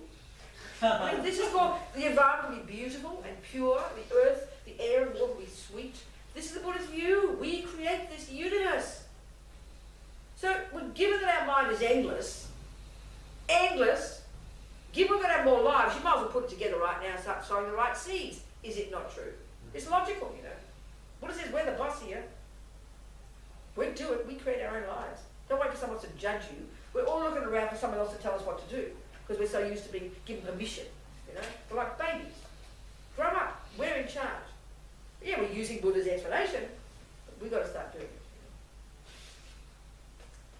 So you've got to live in vows, and you've got to purify. You do no more than this, I don't care, you're fine. You've got a really good life, and we'll keep on bopping. Eventually become a